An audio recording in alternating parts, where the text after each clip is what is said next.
Quail Masala Curry. A rich, deeply flavoured chicken curry where every bite offers a burst of indulgence, and just a little goes a long way.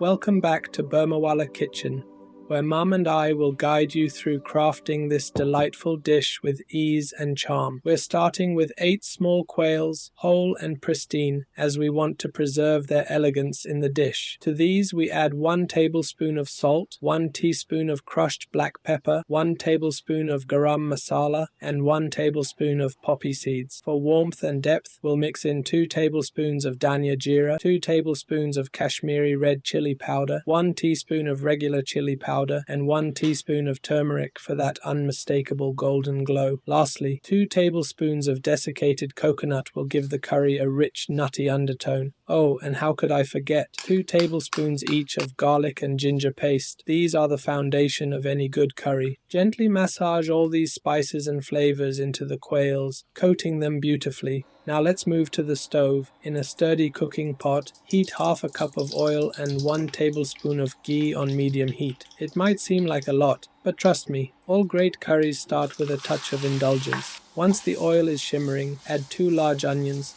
finely chopped, or 3 medium-sized ones if that's what you have. Fry them for about 12 minutes, stirring occasionally. Patience is key here.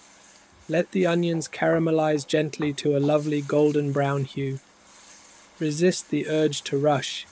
Burnt onions are bitter, and we're after perfection. When the onions are about 80% done, it's time to introduce our dry aromatics. 1 star anise, 2 black cardamoms, 5 green cardamoms, a small cinnamon stick, 1 teaspoon of black peppercorns, 1 teaspoon of shah jeera, and 1 teaspoon of fennel seeds. As they toast and mingle with the onions, your kitchen will be filled with a heady, irresistible aroma. You might want to open a window, or better yet, invite the neighbors over, as they'll surely catch a whiff of the magic happening here. Next, we'll add 400 grams of pulverized tomatoes. I've opted for canned tomatoes for convenience. Stir these into the onions and fry for another 5 minutes, ensuring you cook out the rawness.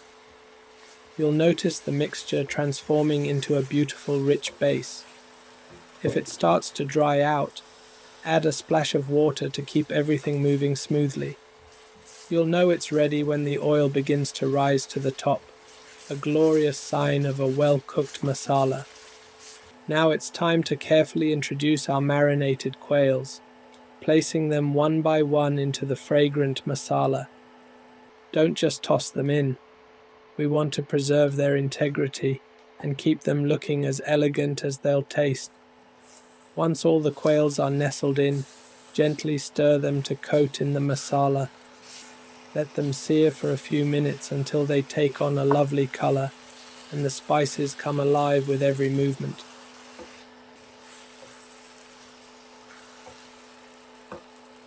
With the quails beautifully seared, pour in 2 cups of water, adjusting to achieve the thickness of gravy you prefer.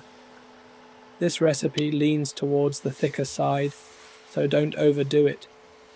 Slowly stir, allowing all the flavors to come together.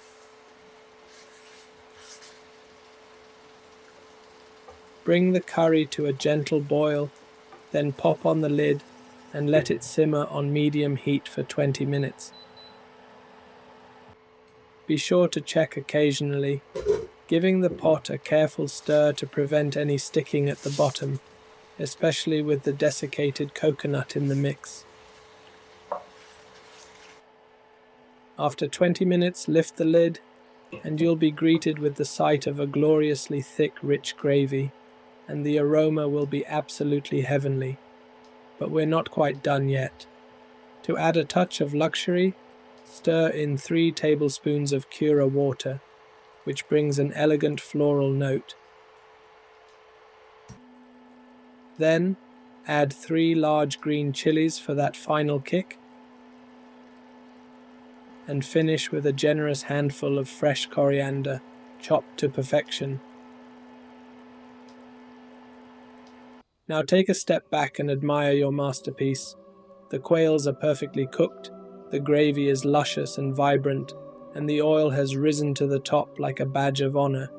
This is curry making at its finest. The curry leans on the spicier side, but you can easily tone it down by adjusting the chili powders.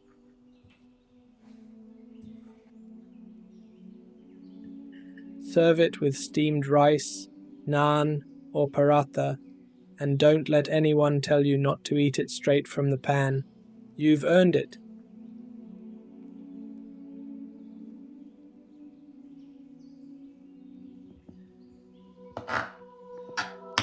As always, the ingredients and equipment details are in the description below.